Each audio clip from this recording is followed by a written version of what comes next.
Bonjour, je vous salue tous par le nom de notre Seigneur Jésus-Christ et moi c'est votre humble serviteur Thierry Kabangou. Nous sommes là toujours dans le cadre des maisons de paix. Aujourd'hui, je veux développer un thème très important qui est écrit dans la Bible, bien sûr, dans les livres de Matthieu chapitre 25, du premier verset jusqu'au 15.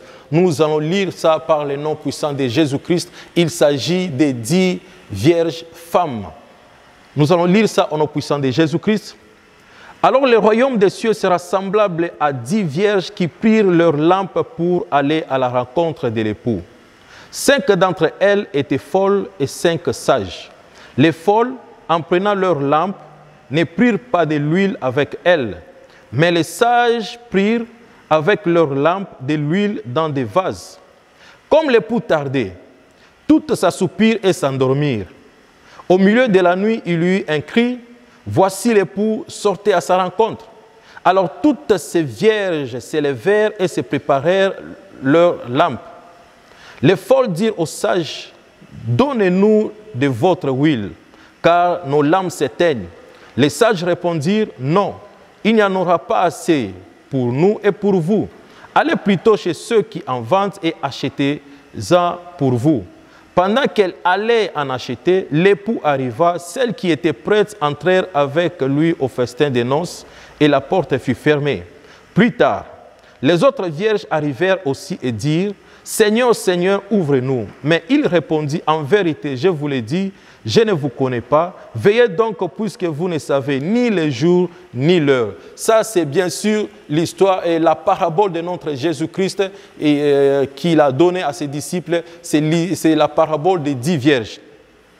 Cette parabole est très importante auquel nous allons nous poser certaines questions pour mieux comprendre les paraboles. La première question est de savoir que représentent les 10 vierges dans la Bible. Bien sûr, il y a un message qui est dans cette parabole-là. Que représentent les 10 vierges dans cette parabole? La deuxième question est de savoir, bien sûr, à qui s'adresse cette parabole. Cette parabole s'adresse à qui? C'est la question que nous nous posons et c'est la question que nous voulons donner une réponse grâce à Dieu. Et la troisième question, quelle est la signification de cette parabole? Nous devons connaître la signification de cette parabole pour mieux comprendre et avoir la connaissance générale sur la parabole que Jésus-Christ a donnée. Et la quatrième question nous allons nous poser est de savoir quel représente le cri de minuit qui réveilla les 10 vierges femmes qui dormaient. Alors, par la grâce de Dieu, nous allons essayer de répondre à toutes ces questions-là pour avoir la connaissance ou une idée des paraboles que Jésus-Christ a données. Nous allons commencer, bien sûr, par la première question. Que représentent les 10 vierges? À qui le Seigneur Jésus-Christ s'adresse-t-il lorsqu'il parle de cette parabole? Selon le monde physique, selon le monde que nous vivons, selon le monde charnel, il y a un docteur, un évangéliste, Mario Massicot, a divisé 3 groupes de personnes dans ce monde. Il a divisé 3 groupes de personnes dans ce monde. Il a appuyé ça par un verset. Nous allons lire 1 Corinthiens chapitre 10, verset 32. 1 Corinthiens chapitre 10, verset 32. La Bible dit, ne soyez pas un scandale ni pour les Grecs, ni pour les Juifs, ni pour l'Église de Dieu. C'est-à-dire, il a divisé 3 groupes de personnes. Il y a les Grecs. Quand nous parlons des Grecs, nous voyons le monde ou encore nous voyons des nations. Nous voyons des nations. Et quand nous parlons des Juifs, bien sûr, nous voyons Israël, les Israéliens, le peuple choisi de Dieu. Et quand nous parlons de l'Église, nous voyons l'Église de Dieu, nous qui sommes l'Église de Dieu. Alors, ou soit tu es dans le monde, mais tu n'as pas accepté Jésus-Christ comme ton sauveur et Seigneur. Ou soit tu es un Israélien, tu es juif, mais tu n'as pas encore accepté Seigneur Jésus-Christ comme sauveur et Seigneur. Ou soit tu es chrétien, tu es dans l'église de Dieu, tu connais Seigneur Jésus-Christ comme ton sauveur, comme ton sauveur et le Seigneur personnel de ta vie. Alors nous allons maintenant procéder par l'élimination pour savoir à qui cette parabole s'adresse exactement. Nous prenons la nation. Tu peux être parmi les nations. Quand nous parlons des nations, nous voyons la France, nous voyons la Belgique, nous voyons l'Allemagne. Tu peux être dans le monde, mais tu ne connais pas Jésus-Christ. parce que le monde ne connaît pas les choses de Dieu. Le monde ne connaît même pas les Écritures. Le monde ne connaît même pas ce que nous sommes en train de parler maintenant. Le monde ne croit même pas à l'arrivée de notre Seigneur Jésus-Christ. Le monde ne connaît même pas qu'il y a une fin du temps. Le monde ne connaît même pas tout ce que nous sommes en train de parler maintenant.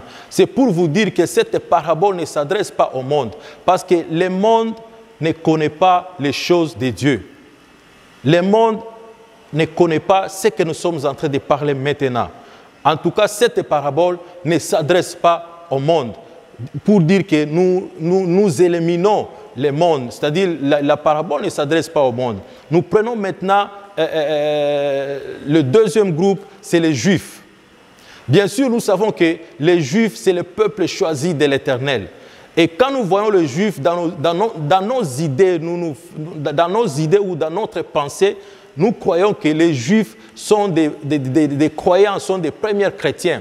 Mais là, c'est faux. Si nous lisons Matthieu chapitre 25, nous constatons que non, les femmes, les 10 vierges attendaient un époux. Et jusque-là, si nous voyons les Juifs n'attendent pas un époux, mais les Juifs attendent encore un Messie. Or, le Messie était venu comme un enfant, il a grandi, il était mort sur la croix. Et aujourd'hui que nous parlons, il est à la droite du Père, il est en train d'intercéder pour toi et pour moi, pour dire que les Juifs n'attendent pas un époux. Les Juifs attendent encore un Messie qui est déjà venu et qui est déjà à la droite du Père. Pour dire que cette parabole ne s'adresse pas aux Juifs, parce que les Juifs jusque-là, ils attendent leur Messie.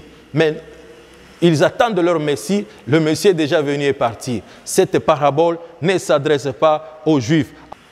Le troisième groupe, c'est ce que nous appelons l'Église de Dieu. Depuis la fondation de l'Église, ou encore entre les fondations de l'Église et la fin de son histoire terrestre, Dieu est en train de travailler avec l'Église pour le salut des âmes. Depuis sa fondation, depuis que le Saint-Esprit est descendu, alors que lorsque Jésus-Christ allait, il a reçu une recommandation de dire « Ne quittez pas la ville de Jérusalem jusqu'à ce que vous allez être remplis du Saint-Esprit. » Et ce jour-là, dans la chambre haute, les disciples étaient remplis du Saint-Esprit et la Bible dit « Ils parlèrent à des langues étrangères. » Et le Saint-Esprit était descendu. L'Église, c'est le seul endroit que Dieu est en train d'utiliser pour le salut des âmes. C'est pourquoi si nous lisons dans 2 Corinthiens chapitre 1er verset 2, la Bible dit « Car je suis jaloux à votre sujet d'une jalousie de Dieu. » Je suis jaloux à votre sujet d'une jalousie de Dieu. Je vous ai fait fiancer à un seul époux. Je vous ai fiancé à un seul époux pour vous présenter au Christ comme une vierge pure. C'est-à-dire là, nous comprenons déjà que nous, les chrétiens, nous l'Église, nous attendons notre époux. Nous attendons l'arrivée de notre Seigneur Jésus-Christ. Nous attendons l'arrivée de notre Seigneur Jésus-Christ. Parce que si vous lisez la Bible dans 1 Thessaloniciens, la Bible dit, Dieu lui-même a un signal donné. Au son de la trompette qui descendra du ciel, les morts en Christ ressusciteront et nous les vivants, nous allons les rejoindre dans les airs. C'est-à-dire, la parabole que Jésus-Christ a donnée s'adresse uniquement à l'Église de Dieu. Parce que l'Église de Dieu, jusqu'à présent, nous attendons l'arrivée de notre époux qui est Jésus-Christ. Et les 10 vierges femmes attendaient l'époux. Ils attendaient l'époux. En tout cas, nous confirmons par le nom de notre Seigneur Jésus-Christ que cette parabole s'adresse à l'Église de Dieu. Nous lisons Matthieu chapitre 13, versets 24 à 52. La Bible dit, ici notre Seigneur Jésus-Christ est en train de comparer le royaume des cieux aux différentes choses, comme le royaume des cieux est semblable à quelqu'un qui a sémé dans une bonne terre, comme le royaume de Dieu est semblable à du levain, comme le royaume de Dieu est semblable à quelqu'un qui a trouvé un trésor caché. Et quand la Bible parle du royaume des cieux, ça fait toujours référence à l'Église de Dieu. Et tous les commentateurs se sont mis d'accord pour dire que quand la Bible parle du royaume de Dieu, ça fait toujours référence référence à l'Église de Dieu. Et plus tard, quand nous lisons Matthieu chapitre 25, la Bible dit « Le royaume des cieux sera semblable à ». C'est-à-dire, Matthieu chapitre 13 et Matthieu chapitre 25, ça fait toujours référence à l'Église de notre Jésus-Christ. Les deux chapitres, chapitre 13 et chapitre 15, s'harmonisent très bien en faisant référence à l'Église de notre Seigneur Jésus-Christ. Si nous lisons Matthieu chapitre 25, la Bible dit « Le royaume des cieux sera semblable à ». Sera semblable à, ce n'est pas l'Église que nous vivons maintenant, mais Matthieu chapitre 25, ça s'adresse à l'Église de Jésus-Christ du dernier jour, c'est-à-dire c'est en rapport avec l'enlèvement de l'Église qui va se produire à la fin de son histoire terrestre. Souvenez-vous, l'Église est née alors que Jésus-Christ a donné une recommandation aux disciples de ne pas quitter la ville de Jérusalem jusqu'à ce qu'ils seront remplis du Saint-Esprit. Et ces jours-là, dans la chambre haute, les 120 étaient remplis du Saint-Esprit et ils parlèrent à des langues étrangères. Et c'était là la naissance de l'Église. Et la Bible dit, la fin de l'Église sera très glorieuse alors que Dieu lui-même a un signal donné au son de la trompette, à la voix d'un archange qui descendra du ciel. La Bible dit, les morts en Jésus-Christ ressusciteront premièrement et nous les vivants, nous allons les rejoindre dans les airs. La Bible dit, les vivants ne dévanceront pas les morts. À présent, nous allons lire 1 Thessaloniciens chapitre 4 du 15e verset jusqu'à 18. La Bible dit, car Dieu lui-même a un signal donné à la voix d'un archange et au son de la trompette de Dieu qui descendra du ciel. On se limite par là. Et nous prenons Matthieu chapitre 25 du 5e verset. La Bible dit, comme l'époux tardait, toutes s'assoupirent et s'endormirent. Au milieu de la nuit, on cria, voici l'époux, allez à sa rencontre. Et la Bible dit, toutes ces vierges se réveillèrent. Ici, nous prenons comme premier point un signal donné. C'est-à-dire, Dieu lui-même a un signal donné. Il faut qu'il y ait un signal avant l'enlèvement.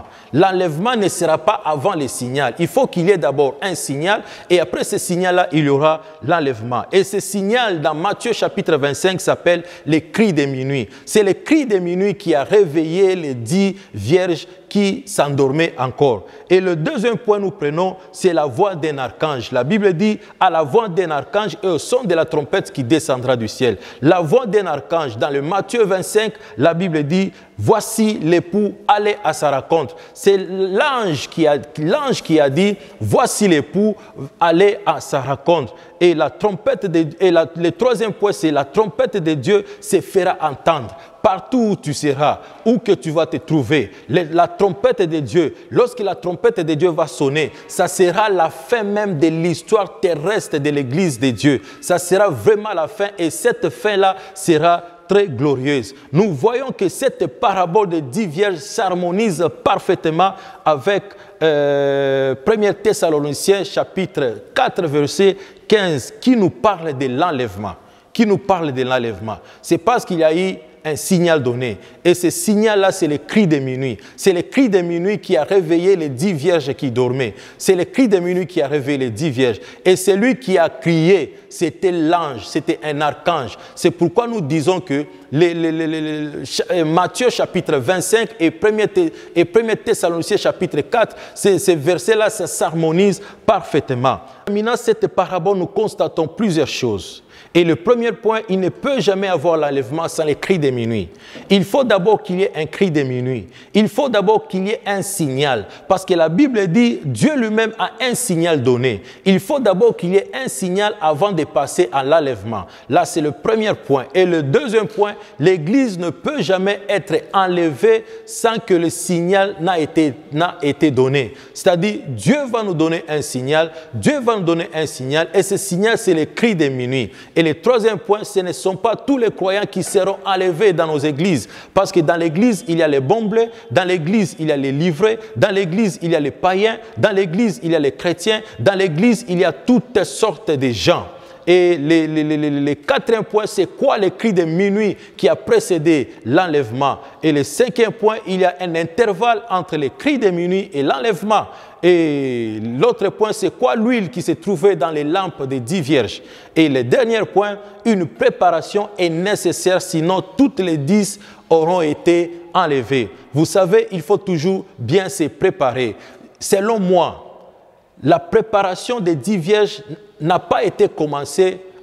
La préparation a commencé depuis le matin. Parce que l'époux est venu à minuit. Pour que ces 10 puissent s'endormir, c'est-à-dire elles ont commencé à attendre l'époux à partir de 18 heures. À partir de 18 heures, c'est-à-dire elles avaient toute la journée pour se préparer.